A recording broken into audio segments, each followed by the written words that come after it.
Aku tuh anaknya suka banget ngobrol, suka keramaian, suka banyak ketemu orang. Tapi kenapa ya aku tuh sering banget kerasa capek kayak batas sosial aku tuh gampang aja gitu habisnya. Hai guys, it's me Nur and welcome back to my YouTube channel. Kamu ngerasa kayak gitu juga nggak? Merasa bahwa kamu tuh anaknya ekstrovert karena suka banget keramaian, suka bertemu banyak orang dan senang aja gitu ngobrol. Tapi di sisi lain, kamu juga ngerasa cepet banget capek kayak energi kita tuh gampang banget terkuras pada saat kita udah pulang. Terus langsung pengen ngurung diri di kamar, tidur, atau bahkan tiba-tiba jadi nggak mood buat ngapa-ngapain. Kalau iya, tenang aja guys, karena kamu nggak sendiri. Banyak banget dari kita yang pasti pernah ngalamin hal serupa. Ngerasa dirinya ekstrovert, tapi ternyata baterai sosialnya cepet banget habis. Atau sebaliknya, ngerasa introvert, tapi kita kadang menikmati berinteraksi dengan sesama kita. Ini tuh bukan sesuatu yang aneh atau salah ya guys. Tapi justru menarik banget kalau kita coba lihat dan kaitkan dengan tipe-tipe kepribadian. Nah, kalian pasti udah nggak asing lagi ya dengan tipe kepribadian ekstrovert, introvert, dan ambivert. Iya kan? Dan mungkin selama ini kita tuh berpikir kalau kita tuh udah pasti salah satu dari ketiganya. Tapi kenyataannya guys, kepribadian kita itu nggak selalu hitam putih atau nggak selalu salah satunya aja. Tapi bisa jadi kita tuh di tengah-tengah atau malah berubah sesuai dengan situasi. Nah, untuk lebih mengetahui tipe kepribadian kita ini termasuk yang mana dari ketiganya, yuk kenalan dari masing-masing tipe ini. Dalam buku Psychological Types oleh Carl Gustav Jung, seorang tokoh psikologi menuliskan bahwa ada dua tipe kepribadian dalam diri manusia untuk mencurahkan energinya, yaitu ekstrovert dan introvert.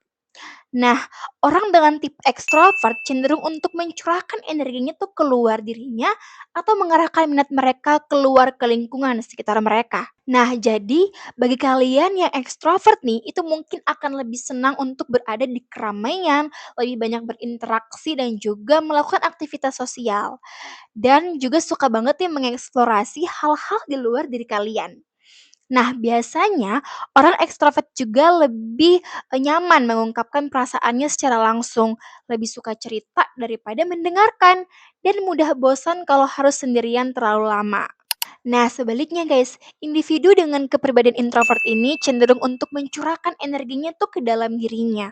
Jadi bagi kalian yang introvert mungkin akan lebih senang nih untuk menikmati waktu sendirian, merasa kurang nyaman ketika harus terlibat ataupun bertemu dengan banyak orang. Terus kalian juga mungkin akan lebih senang untuk bekerja sendiri dan berinteraksi dengan satu atau dua orang aja.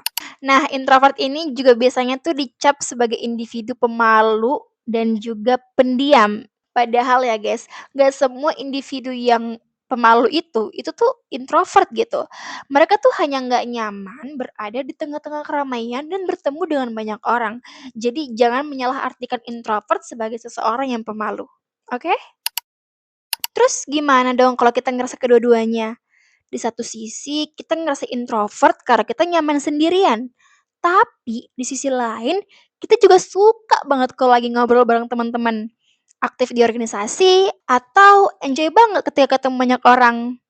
Nah, kalau kalian ngerasa kayak gini juga, berarti kamu tuh tipenya kepribadiannya tuh ambivert. Nah, ambivert ini itu adalah tipe kepribadian yang ada di tengah-tengah antara introvert dan juga ekstrovert. Jadi, mereka tuh bisa menjadi introvert atau ekstrovert tergantung dengan situasi, suasana hati, atau tujuan pada saat itu. Ya, kadang pengennya rame, tapi kadang juga pengen menyendiri. Dan yap, itu normal banget. Ambivert juga sering dijelaskan kayak gini. Mereka tuh bisa dibilang introvert yang supel. Maksudnya adalah mereka tuh nyaman sendirian, tapi juga bisa aktif dan juga ngobrol seru ketika dibutuhkan. Ada juga yang nyebut ambivert ini sebagai ekstrovert yang butuh waktu isi ulang dulu nih sebelum bersosialisasi lagi. Atau introvert yang bisa nyala kalau lagi di tempat yang pas. Istilah ambivert ini pertama kali diperkenalkan oleh Edmund S. Conklin, seorang ahli psikologi di bidang kepribadian. Nah, dari sini makin berkembang tuh pemahaman bahwa nggak semua orang itu harus dikotak-kotakin secara mutlak. Misalnya menjadi seseorang yang introvert ataupun ekstrovert aja. Karena pada kenyataannya guys, banyak dari kita tuh yang justru berada di tengah-tengahnya di antara introvert maupun ekstrovert ini. Nah, setelah kita bahas tentang introvert, extrovert, dan ambivert, sekarang kita balik lagi nih ke kerasan utama kita tadi, yaitu soal kenapa sih kita tuh ngerasa kayak kita ini tuh extrovert, suka ngobrol, aktif, suka keramaian. Tapi giliran pas udah nyampe rumah, kita malah ngerasa capek banget. Kayak energi kita tuh udah kayak tinggal nol, udah pokoknya udah abis aja gitu, udah habis total.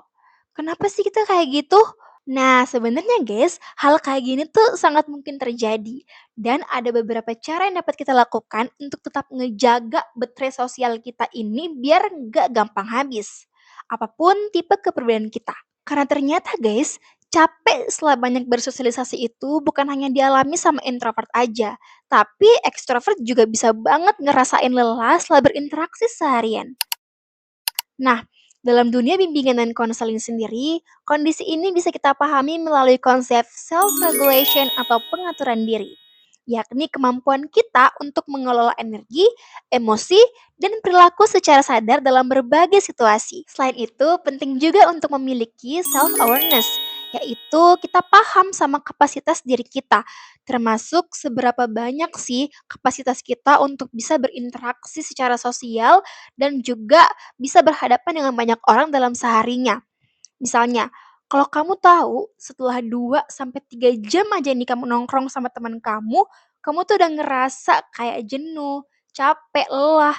Berarti itu sinyal dari tubuh kamu untuk istirahat dan ngisi ulang tenaga. Selanjutnya yaitu pilih lingkungan yang nyaman. Kalian pernah nggak ngerasa padahal baru aja ngomong atau berinteraksi bentar sama orang-orang, tapi ngerasa kayak capek banget. Tapi ada satu momen juga di mana kita tuh betah banget ngomong sama orang-orang berjam-jam atau bahkan sampai lupa waktu. Kenapa ya hal tersebut dapat terjadi?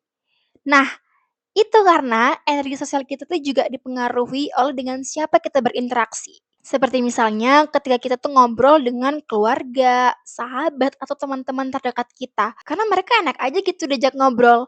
Bikin suasana jadi seru, jadi tenang, dan nggak bikin kita harus berpura-pura ataupun jaim. Iya kan? Tapi ada juga momen ketika kita berinteraksi sama orang-orang itu bikin kita malah jadi capek. Entah karena mereka lebih dominan daripada kita, atau kayak lebih banyak ngomong aja daripada kita, atau topik obrolannya aja yang mungkin jadi ngerasa kayak awkward, nggak nyambung sama kita. Atau mungkin ya karena emang nggak cocok aja ya sama mereka. Karena emang nggak semua obrolan itu bisa nyambung dan nggak semua orang itu bisa cocok untuk ditempati berinteraksi. Jadi mulai sekarang coba deh untuk pilih lingkungan yang mendukung energi kita. Pilih untuk berada di tempat yang sesuai dan bersama orang-orang yang membuat kita nyaman. Yang ketika bersama mereka, kita tuh akan ngerasa kayak semangat, bahkan bisa nge-recharge baterai sosial kita. Terus nanti ada yang nanya gini, tapi kan gak selamanya kita bisa milih ataupun ngatur tempat kita tinggal atau berada. Iya kan? Iya guys, benar. Nah, makanya ada beberapa cara yang bisa kita lakukan. Yaitu salah satunya mungkin dengan manajemen waktu ataupun pengaturan waktu yang sehat. Termasuk alokasi waktu untuk istirahat di tengah-tengah interaksi. Misalnya, ketika kita ini lagi ada di suatu acara yang memerlukan interaksi yang banyak. Nah, di tengah-tengah acara itu kita bisa ambil waktu jeda untuk istirahat.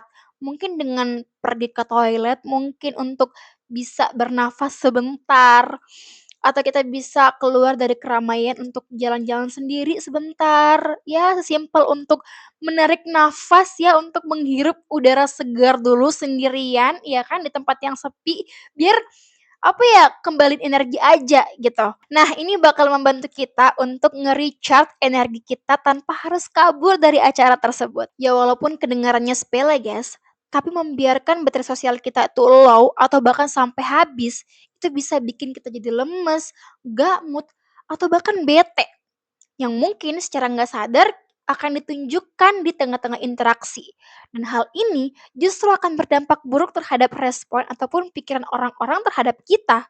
Selain perlu mengambil jeda untuk istirahat, kita juga bisa untuk komunikasikan secara asertif. Nah, seperti yang tadi aku bilang guys, kalau kadang ketika baterai sosial kita udah habis nih ya, yang tadinya kita rame, kita seru, pokoknya kita berisik aja gitu, kita akan bisa jadi ya tiba-tiba jadi pendiam banget. Nah, untuk menghindari teman atau orang sekitar kita itu salah paham dengan sikap kita yang tiba-tiba jadi pendiam, penting untuk menyampaikan apa yang sedang kita alami ataupun rasakan. Dan yang terakhir menurut aku adalah beri waktu untuk diri sendiri atau me time. Ini cara paling ampuh loh guys untuk nge-recharge energi ataupun baterai sosial kita yang udah habis setelah full berinteraksi. Kalau aku sendiri nih ya, aku tuh biasanya nge-recharge baterai sosial aku ketika udah seharian dari pagi sampai sore ketemu sama orang nih ya, aku nggak akan kemana-mana untuk beberapa hari ke depan. Contoh, dalam seminggu itu jadwal aku misalnya padat banget nih, kayak misalnya dari hari Senin sampai hari Jumat itu pokoknya full seharian bertemu dengan banyak orang gitu kan, berinteraksi dengan banyak orang. Jadi, aku tuh bener-bener bakalan, nge-recharge energi aku dengan menikmati waktu sendiriku dalam waktu yang sama dengan ketika aku mengeluarkan energiku. Dan dengan cara seperti itu, aku ngerasa kalau energi aku bakalan kembali terpenuhi nih, energi aku bakalan full lagi nih dengan istirahat full sesuai dengan, energi yang terkeluar. Nah, tapi kembali lagi ya guys, setiap orang itu kan punya caranya masing-masing untuk ngisi ulang energinya. Nah, kalau aku tadi dengan cara seperti itu. Kalau teman-teman ada dengan cara mungkin jalan-jalan aja, ya kan, makan mungkin, nonton, baca buku, dengerin musik, dan sebagainya. Pokoknya banyak banget sebenarnya cara untuk nge-recharge energi, untuk nge-recharge baterai sosial kita yang tadinya udah habis untuk kembali full lagi. Dan ingat ya guys, tiap dari kita, baik itu ekstrovert, introvert, maupun ambivert sekalipun, itu wajar kok untuk merasakan hal tadi. Karena habisnya baterai sosial kita itu juga tergantung pada situasi maupun kondisi kita masing-masing. Maka dari itu penting banget untuk paham dan tahu cara untuk mengantisipasinya. Oke guys, sekian untuk video kali ini. Jangan lupa untuk subscribe, like, dan komen. Kalau teman-teman punya hal yang ingin dibahas di video selanjutnya atau ingin diceritain, boleh banget juga untuk tulis di kolom komentar atau DM aku di Instagram di @nurwimes. Oke, sampai jumpa di video selanjutnya. Bye!